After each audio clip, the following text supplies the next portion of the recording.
Okay, तो देखो आज हमको क्या पढ़ना है, अनंत मोलर चालकता।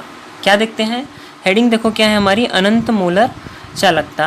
आप सबको पता है मोलर चालकता क्या होती है, ठीक है। अब हमको क्या करना है, उस मोलर चालकता को अनंत स्थिति तक ले जाना है। तो बताओ आप मोलर चालकता को अनंत पे कैसे ले जा सकते हो, आप मोलर चालकता को अनंत में कैसे ले जा सकते हो। तो देखो क्या होता था, है ना, जब हम तनुता बढ़ा रहे थे, जब हम क्या बढ़ा रहे थे, तनुता को जब हम बढ़ा रहे थे तो हमारी मोलर चालकता बढ़ रही थी कि नहीं बढ़ रही थी, है ना। पहले तो ये देखो, जब तनुता बढ़ा रहे हैं इसका मतलब हमारी जो सांद्रता हो रही है वो कैसी होती जा रही है, सांद्रता जो है वो कैसी होती जा रही है, कम होती जा रही है। सांद्रता कैसी होती जा रही है, कम होती जा रही है। और जो हमारी मोलर चालकता है वो कैसी होती जा रही है, बढ़ती जा रही है। मोलर चालकता क्या होती जा रही है हमारी, बढ़ती जा रही है। अब देखो, है ना, तनुता बढ़ रही है, इसका मतलब क्या हो रहा है, मेरा आयतन भी बढ़ रहा है कि नहीं बढ़ रहा है, आयतन मेरा क्या होते जा रहा है, बढ़ता जा रहा है। अब इस आयतन को मैं अनंत स्थिति तक पहुंचा दूं, ठीक है, तनुता में बढ़ाता जा रहा हूँ, बढ़ाता जा रहा हूँ, बढ़ाता जा रहा हूँ, ठीक है, आयतन मेरा अनंत स्थिति तक पहुंच रहा है। तो सांद्रता क्या होती जा रही है आपकी, है ना, सांद्रता कम होती जा रही है कि नहीं होती, आयतन बढ़ता जा रहा है, बढ़ता जा रहा है, बढ़ता जा रहा है, सांद्रता क्या होती जा रही है, कम होती जा रही है। तो ये सांद्रता किसकी तरफ जाएगा, है ना, धीरे धीरे कम हो रहा है, हो रहा है, हो रहा है, ये जीरो की तरफ बढ़ते जाएगा, ठीक है। और हमारी जो मोलर चालकता है वो भी अनंत स्थिति तक चली जाएगी। तो जब हम किसी की तनुता को अनंत स्थिति तक बढ़ाते हैं, या मैं यूँ कहूँ कि जब हमारी जो विद्युत अपघट्य की सांद्रता ज़ीरो होती है तब उसकी मोलर चालकता क्या कहलाती है, अनंत मोलर चालकता कहलाती है, ठीक है। अब अनंत मोलर चालकता को हम दो तरीके से देखते हैं। हमारे पास में दो प्रकार के विद्युत अपघट्य होते हैं, एक तो प्रबल विद्युत अपघट्य होता है और दूसरा दुर्बल विद्युत अपघट्य होता है। विद्युत अपघट्य से आप क्या समझते हैं, विद्युत अपघट्य मतलब उसको जैसे ही हम जल में घोलते हैं तो वो क्या हो जाता है, अपने आयनों में विभक्त हो जाता है। तो जो पूर्णतः विभक्त हो जाता है वो तो प्रबल हुआ, जो आंशिक रूप से विभक्त हुआ वो हमारे लिए दुर्बल हुआ, ठीक है। तो देखो अनंत मोलर चालकता के लिए, अनंत मोलर चालकता के लिए हमको क्या होता है, डिबाई ह्यूकल ऑनसागर ने एक समीकरण दिया था। तो वो मेरा समीकरण क्या था कि किसी भी सांद्रता पर मोलर चालकता क्या होती है, अनंत मोलर चालकता ऋण एक कांस्टेंट है मेरा, ठीक है, एक कांस्टेंट है और ये मेरा करनी सी में यहाँ पे क्या है, आपकी सांद्रता है। तो ये समीकरण आपको डिबाई ह्यूकल ऑनसागर ने ये समीकरण दिया है। इसको हम क्या करते हैं, एक ग्राफ से समझते हैं। किसे समझते हैं, एक ग्राफ से समझते हैं, है ना। हम हाइड्रोक्लोरिक एसिड के लिए किसके लिए ले रहे हैं, HCl के लिए। HCl कैसे विभक्त हो जाएगा, H प्लस आयंस में और Cl माइनस आयंस में, है ना। इसको देखते हैं हम कि ग्राफ कैसे ड्रॉ होता है। प्रबल विद्युत अपघट्य के लिए ये लैम्डा एम मोलर चालकता के लिए और सांद्रता के लिए ग्राफ कैसे ड्रॉ होता है। तो देखो मैंने एक्स एक्सिस पे क्या रखा है, सांद्रता को रखा है, और वाई एक्सिस पे क्या रखा है, वाई एक्सिस पे क्या रखा है मैंने, मोलर चालकता को, क्योंकि सांद्रता अगर घटेगी या बढ़ेगी तो मोलर चालकता पे इफेक्ट पड़ेगा। अब एक बात बताओ मेरे को, मोलर जब इसकी सांद्रता क्या होगी, जब इसकी सांद्रता क्या होगी, अधिक होगी। देखो सांद्रता जब जीरो है तब मोलर चालकता अनंत है, इसका मतलब जब सांद्रता अधिक है तो मोलर चालकता कम हुई कि नहीं हुई।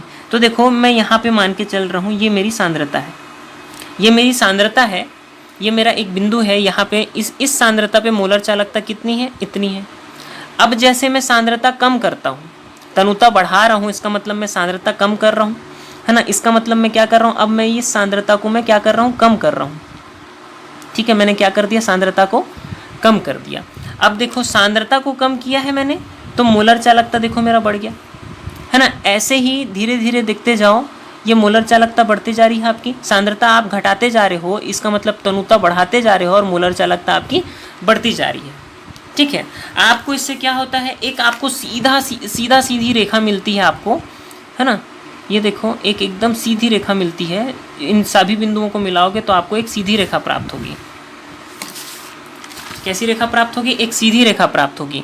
अब ध्यान दो, धीरे धीरे देखो सांद्रता कम होते जा रही, धीरे धीरे देखो सांद्रता कम करते जा रहे हैं, कम करते जा रहे हैं, कम करते जा रहे हैं। ये ऐसी स्थिति है जहाँ पे सांद्रता क्या है, जीरो है।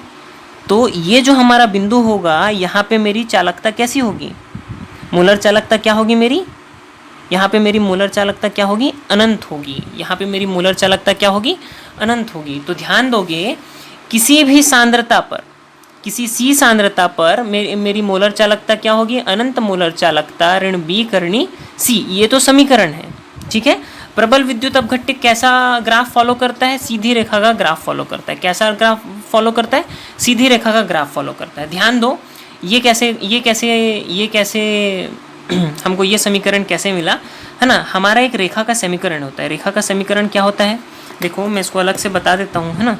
मैथ्स वालों के लिए थोड़ा इजी हो जाता है। रेखा का समीकरण देखो क्या होता है, y बराबर mx प्लस सी होता है। y बराबर क्या होता है, mx प्लस सी।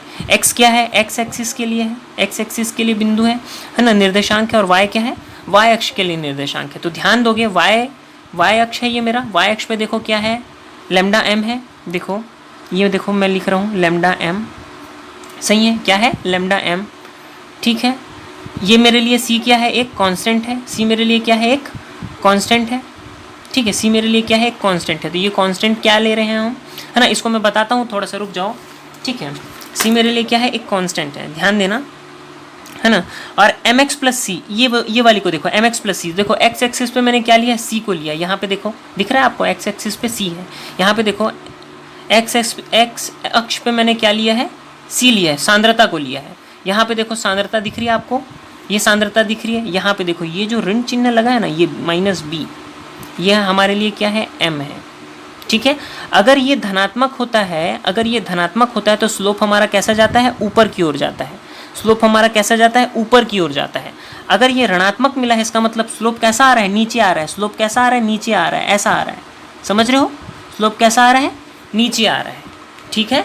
इस चीज़ को ध्यान में रखिएगा, है ना। और ये देखो x यहाँ पे मेरा करनी c है, m मेरे लिए क्या है, ऋण b है, और c मेरे लिए क्या है, यहाँ पे m है। इस तरीके से हमको ये समीकरण प्राप्त होता है। अब एक चीज़ को आप ध्यान दो, एक चीज़ यहाँ पे सोचने वाली बात है।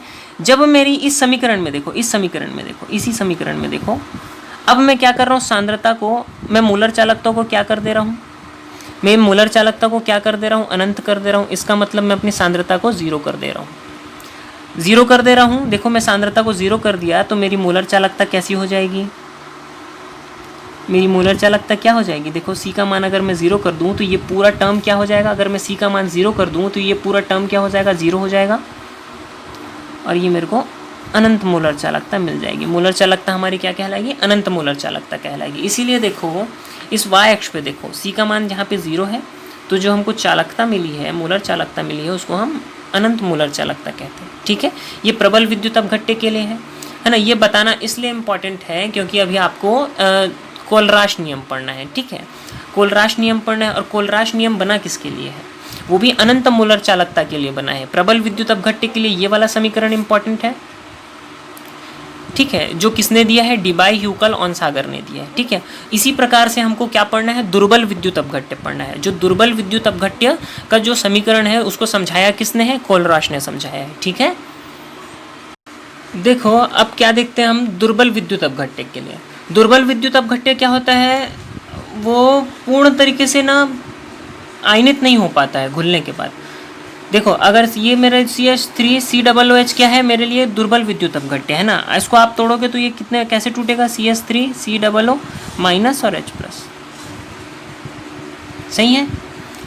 ये लेकिन जब जल में घुलता है तो पूरी तरीके से क्या हो आयनित नहीं हो पाता है, मतलब एक दूसरे में पूरी तरीके से विभक्त नहीं होता है। जो हमको ग्राफ मिलता है ना, वो सीधा ना मिलके कैसा मिलता है, कर्व वाला मिलता है।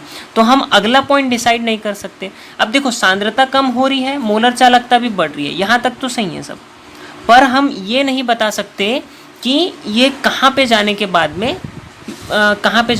में हमको अनंत मोलर चालकता मिलेगी, ठीक है। अब देखो इस चीज़ का निवारण कौन किया था, कोलराश किया था। कोलराश ने एक निष्कर्ष निकाला था, और वो निष्कर्ष किस आधार पर निकाला था, एक प्रैक्टिकल एक्सपेरिमेंट के आधार पर निकाला था। उसने क्या निष्कर्ष निकाला था उसको देखते हैं, ठीक है। कोलराश ने निष्कर्ष निकाला था कि अनंत तनुता पर क्या होता है, प्रत्येक आयन का लवण, जो हमारे पास में आयन हम लिए थे, क्या लिए थे, जैसे CH3 COOH लिए हुए हैं ये, है ना। तो देखो कुलराश ने क्या लिया था कि अनंत तनुता पर अगर हम तनुता को अनंत कर दें तो जो ये है इस लवण के जो आयन है जो दो भागों में टूटे हैं, कौन कौन से, CH3 COO माइनस और H+, समझ रहे हो। तो ये एक दूसरे पर निर्भर नहीं करते हैं, एक दूसरे पर निर्भर नहीं करते हैं। और इसकी मोलर चालकता मतलब ये ऋण वाले की मोलर चालकता और ये धन वाले की अनंत मोलर चालकता के योग के बराबर ही लवण की मोलर चालकता होगी। ठीक है, ये चीज़ को कोलराश ने बताया था। ठीक है, तो उसने निष्कर्ष क्या निकाला था कि जो आयन का प्रत्येक आयन का लवण की मोलर चालकता में एक निश्चित योगदान होता है और यह मान अन्य आयनों पर निर्भर नहीं करता है। तो देखो कोलराश ने इस आधार पर क्या नियम दिया था, कोलराश ने नियम दिया था कि किसी भी विद्युत अपघट्य की अनंत तनुता पर अगर हम तनुता को अनंत कर दें तो उसकी मोलर चालकता का मान उसके धन आयन और ऋण आयन की अनंत मोलर चालकता के योग के बराबर होता है। देखो जैसे कि मैं अनंत मोलर चालकता मेरे लिए क्या हो जाएगा, ये मेरे लिए अनंत मोलर चालकता है, ये कैसा हो जाएगा, धन वाला जो है उसकी मोलर चालकता और जो ऋण वाला है उसकी मोलर चालकता के योग के बराबर होता है। ये बस इतनी सी ही चीज़ को कोलराश ने बताया था। ठीक है, अब अगर देखो आयनों की संख्या, अगर आयनों की संख्या एक से अधिक है, एक से अधिक है, एक से अधिक हो तो क्या हो जाएगा, अगर आयनों की संख्या एक से अधिक हो तो क्या हो जाएगा, देखो अनंत मोलर चालकता है, वहाँ पे क्या आ जाएगा N+। ठीक है, धन वाले की आयनों की संख्या और क्या हो जाएगा N ऋण वालों की आयनों की संख्या और उसकी मोलर चालकता के गुणनफल के योग के बराबर हो जाएगा क्या, हमारा अनंत मोलर चालकता। ठीक है, ये चीज़ हमको मिल गई। यहाँ पे N+ क्या है, धन आयनों की संख्या और N- क्या हो जाएगा मेरे लिए, ऋण आयनों की संख्या।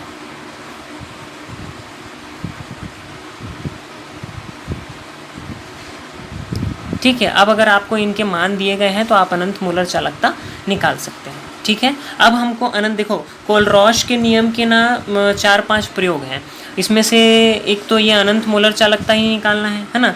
दूसरा क्या है कि हमको वियोजन की मात्रा निकालनी रहती है कि जो भी चीज़ हम वियोजित कर रहे हैं वो कितना % वियोजित हुआ है, वियोजन का मान निकालना पड़ता है। ठीक है, तो हम देख लेते हैं वियोजन की मात्रा, उसका एक अनुप्रयोग देख लेते हैं। क्या देखते हैं, वियोजन की मात्रा की गणना करना। वियोजन की मात्रा की गणना को हम किससे दर्शाते हैं, अल्फा से दर्शाते हैं। अल्फा बराबर क्या होता है, देखो वियोजित अणुओं की संख्या बटे कुल अणुओं की संख्या, जो वियोजन हुआ है उसकी अणुओं की संख्या बटे क्या हो जाएगा, कुल अणुओं की संख्या। अब देखो अगर मैं तनुता को अनंत कर दूं तो इसका मतलब क्या है, वो पूर्ण तरीके से वियोजित हो जाएगा। अल्फा का मान क्या हो जाएगा, पूर्ण वियोजित है, इसका मतलब कुल अणुओं की संख्या और वियोजित अणुओं की संख्या दोनों बराबर हो जाएगी और हमको अल्फा का मान कितना मिलेगा, 1। इस आधार पे हम क्या कह सकते हैं, अल्फा बराबर क्या होता है हमारा, C सांद्रण पर मोलर चालकता। किसी भी सांद्रण पर हम क्या करेंगे, मोलर चालकता बटे अनंत मोलर चालकता, जिससे हमको क्या प्राप्त हो जाएगा, वियोजन की मात्रा प्राप्त हो जाएगी। इस सूत्र को आप याद रखिएगा, है ना, हमको न्यूमेरिकल में बहुत काम आएगा। अल्फा बराबर क्या है, C सांद्रण पर मोलर चालकता बटे अनंत मोलर चालकता। ठीक है, इसके साथ हमारा कोलराश वाला जो टॉपिक है वो कंप्लीट होता है।